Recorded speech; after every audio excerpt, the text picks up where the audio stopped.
Come on, come on, come on, come on. Come check this out. Hurry! Hurry! Come on, you're gonna miss it. Come check this out.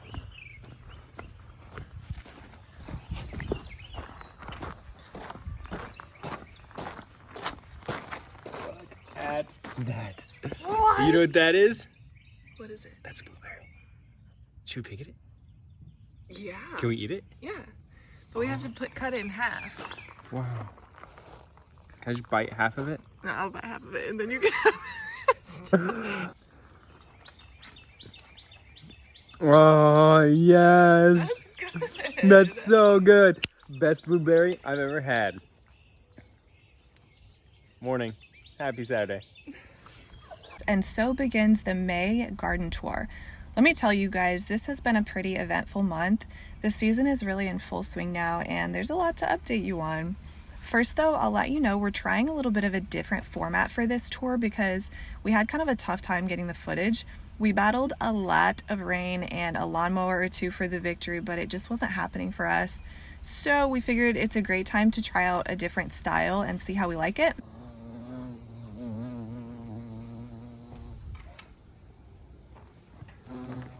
Before I show you our plants, I have to show you our neighbor's magnolia trees.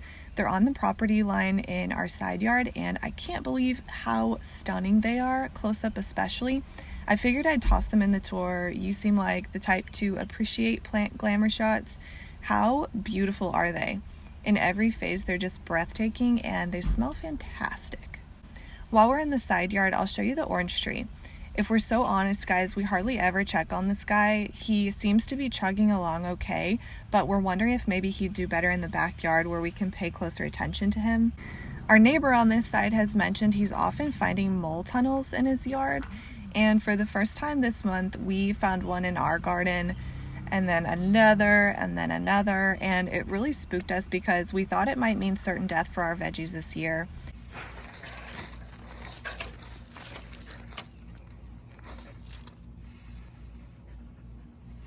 Getting tired, girl?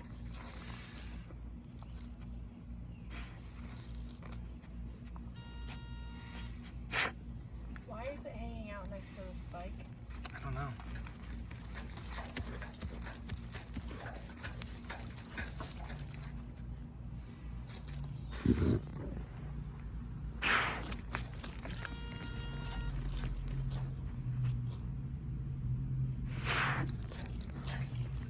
You can see we bought sonic spikes to try to drive them away, and we tossed around the idea of poison for a minute, but I just couldn't get on board with that.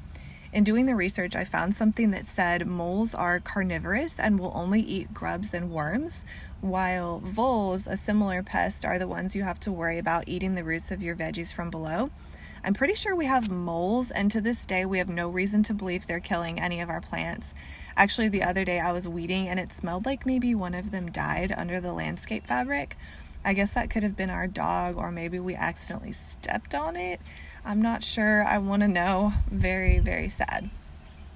Speaking of things that are trying to take out our plants, we've been contending with a few other things this month, one of which is some type of rot or mildew, particularly on a few of our tomato leaves and on our squash plants. I'll tell you, a tiny part of me thought we might make it through this year totally unscathed with beginner's luck to credit, but here we are.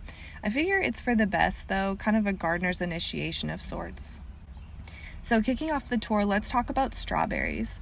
These have got to be one of our favorite things out here. The ability to eat food we grew straight off the plant in our backyard garden is very rewarding and healing even. You might be surprised to see serrano peppers out here. We grew all our pepper plants from seed except this one that my sister gave us and thought was a jalapeno plant. Turns out it's serrano, which is pretty fun. Variety's great, and I know we'll love having these for salsa. Pretty cool to see the one turning red, huh? Speaking of bell peppers, I'm not sure if any of our pepper plants actually are bell peppers. I wonder if none of the seeds we sowed survived and the jalapenos have been tricking us this whole time. I can confirm the jalapenos are happy and they're producing a lot for us. I can also confirm they have a kick. Our lavender is hanging in there. We live in such a humid climate, but Sam and I are committed to finding the right setup for it. I still want to put it in a flower box. It's a sad state of affairs over here with the bougainvillea. That's another one of those things we've been putting off. We have plans to grow it up the side of our house, but haven't had a chance to sort out a trellis for it, so it's gonna have to keep waiting in the pot for now. As you saw at the beginning of the video, we're getting a few ripe blueberries here and there. I think I heard you don't want to have a lot of blueberries the first couple of years to help the plant focus on growing big. Not sure if that's true, but if so, I should probably consider giving it a good prune. The veranda roses are making a comeback. I've said it before, these roses smell better than anything out here, including the jasmine, magnolias, and the other roses. Next tour, I should be able to show you a bunch of roses. Our pink knockout roses are in full bloom for the second time since we got them. They are also thriving in the ground without any extra watering or care. Check out the banana tree. We did end up losing the pup from last tour that we potted too soon, but since then the tree has produced 2 more pups. Sam says they max out at 3 and then the cycle starts over with the babies. We were at the beach the other day and saw a big patch of banana trees in someone's yard, and one of the trees had a big bunch of bananas on it. It was the coolest thing and really gave us something to look forward to. Not much to say about the sweet potatoes. They appear to be doing well. We'll probably just let them grow as ground cover this year. The avocado tree seems a little dry, but always has new growth on it anyways, so that's good enough for us. The hydrangeas have really taken a beating. If I remember right, the chickens were pecking at them when we filmed the last tour, and since then they've been sunburned, transplanted, and pruned back pretty significantly. All that said, they're in a much better spot now, and I expect to see a full recovery for both of them. The lettuce bed is producing more than we know what to do with. The romaine and spinach really love being in this shady bed, but next year I might try to convince Sam to put our lettuce in flower boxes. I also probably wouldn't plant quite so much next year and would want to try growing butter lettuce instead of romaine. Over here in the next bed over, we're growing 2 different types of watermelon. We bought these as seedlings and they're doing great. The yellow watermelon flowers are the sweetest things and so delicate. They remind me of poppies. And check out the tiny watermelons. I couldn't have dreamed up a more adorable infancy for these guys. I'm pretty sure last tour we didn't even know we had cucumbers, but we do, and we have so many.